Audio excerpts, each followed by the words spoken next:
deuxième journée, on quitte l'agitation de Delhi direction Mandawa, une petite ville dans l'ouest du pays, à 6 heures de route de la capitale, et qui est notamment connue pour ses fameuses havelis, des maisons d'anciens riches marchands.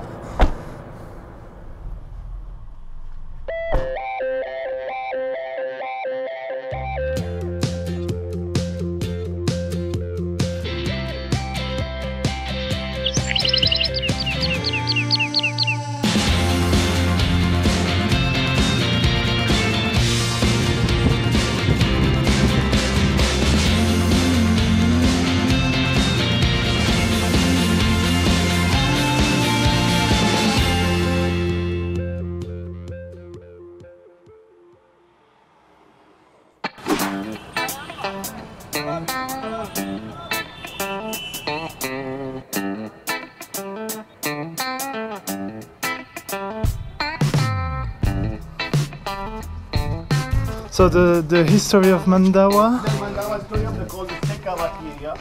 They built in the Mandawa, they built in 1755. Okay. They get the house, the building here. Before time, the people living in the big city, they are merchant people, the business from the England is called caravan. Ah, yeah. Caravan is the road of silk here, the Marco Polo. From China Chinese, to Pakistan, they are road of silk passing here. Mostly people are painting architecture. They are called Muslim, it's called Fakir. Fakir are do the architecture, they are building the painting the Hindu gods. Ganesh, Shiva, Vishnu, Rama, they are god of the painting too. It's so old but still really... They are new the store painting, the restaurant, they are small Belgian glass. They are Belgian the glass. Oh really? Where is the Belgian glass? There are Mandawa's many artists, it's called architecture in the painting here. You want to see the beautiful painting, the bicycle, Yeah. the elephant, the horse, the musician.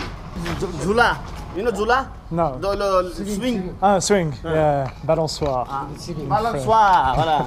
This Mandawa is very full architecture, the artist, it is called school, the painting here. Mandawa very famous artist. Can we go to the roof? Yes, Yeah, thank you. You can see the view. Okay, cool. So that's more better. That's more better.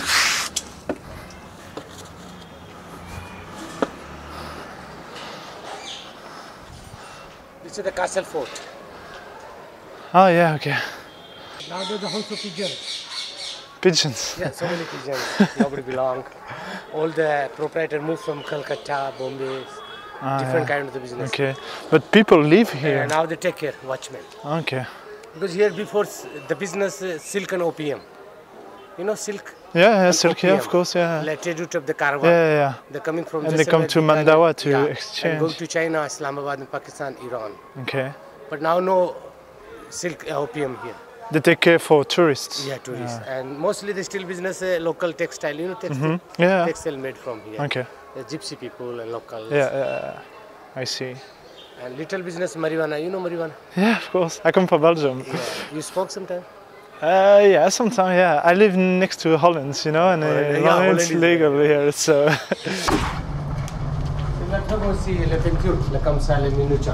Monsieur. Bonjour. Ça va? Ça va, merci. C'est ici, s'il vous plaît. Ça, c'est un école des arts de la ville. On fait la restauration de la maison qui les a là, derrière. Moi, toute famille artiste, on a les 35 étudiants qui travaillent dans une école qui fait la miniature. Sur le papier bambou, soit papier de riz et hausse de chien. Ça, c'est le papier bambou. Le papier, c'est au chien. Peinture, c'est nouveau. C'est quoi comme peinture? Une peinture avec les poissons, un poil d'écureuil. Poil d'écureuil. Oui, on fait la miniature sous les couleurs naturelles, avec les couleurs minérales. Cette miniature nous vend ici et après c'est l'argent nous porté pour restauration de la maison. C'est combien de temps pour faire... Une miniature comme ça 10 jours, 12 heures par jour. C'est gentil, monsieur. Merci, bon courage.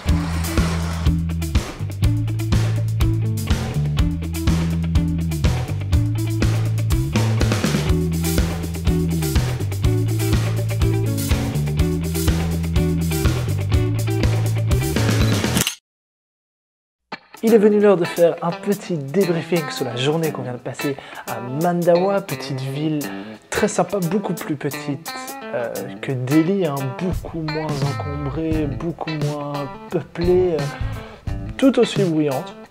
Voilà, c'est comme ça, c'est l'Inde. En Inde, les gens sont contents, mais ils font des choses, mais ils ont la joie de vivre, ça fait du bruit, voilà, faut s'habituer. Quoi qu'il en soit, la journée s'arrête ici, dans ma chambre de Maharaja. J'ai déjà hâte de dormir. Chambre qui se situe d'ailleurs dans le Mandawa Haveli Hotel et pour lequel j'aimerais rapidement glisser une petite page de pub pour tous ceux qui planifieraient un voyage en Inde. C'est vraiment un très chouette endroit qui possède un charme ancien qui va vous emmener à des milliers de kilomètres de chez vous et vous immerger dans une beauté typiquement indienne. Le staff était super sympa et la nourriture juste incroyable. Donc si vous êtes dans le coin, je vous le recommande vivement.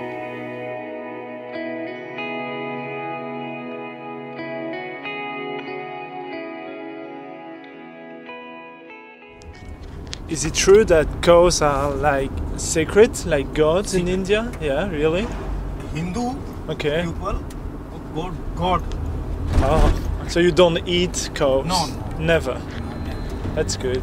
And do you kill them sometimes for sacrifice or? And do you know the sanctuary for cows? I know. Because I really want to see it. I don't know what it is. So 1 hour to go. Yeah. Ok. On est dans le sanctuaire des vaches.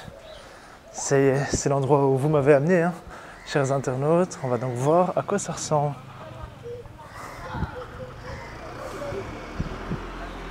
This all cow sanctuary.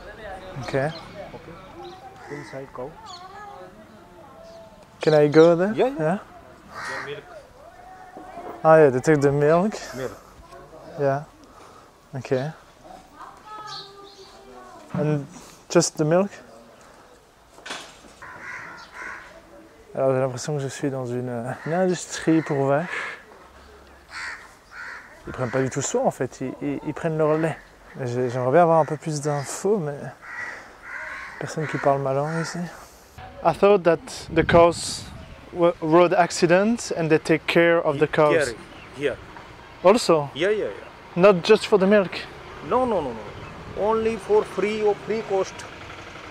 Free cost. Free cost. Free cost here. Medical.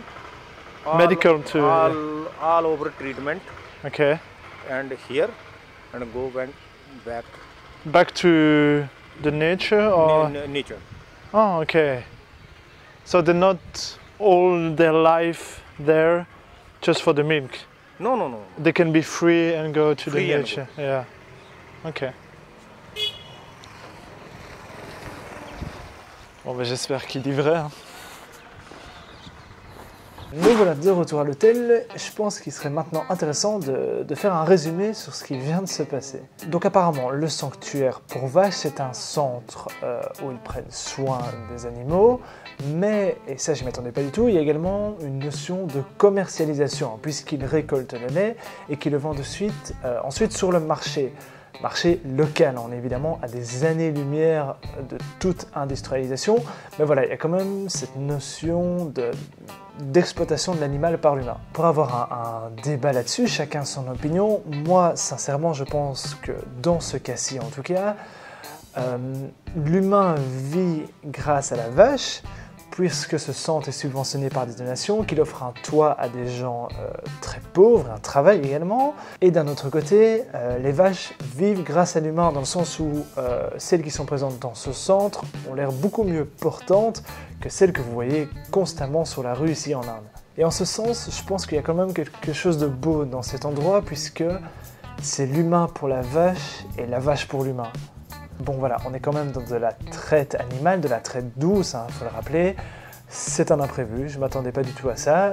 Les voyages sont faits d'imprévus, c'est même ce qui rend les voyages si beaux d'ailleurs. Et je suis vraiment curieux de connaître votre avis, votre opinion. Et si vous voulez qu'on en discute, qu'on ait un petit débat, n'hésitez pas hein, sur peu importe Facebook, YouTube ou même Twitter, comme vous voulez. Donc n'hésitez pas, je suis là pour ça.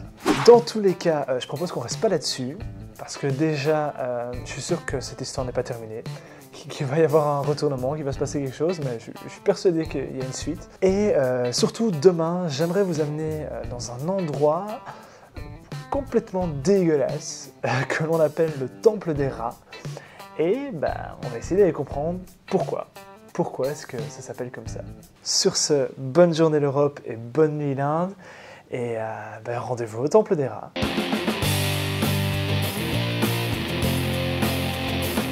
C'est rempli de pigeons et alors il y a une montagne de graines. Je vais vous montrer ce qui va être une vision d'horreur pour certains. Une horde de rats buvant du lait.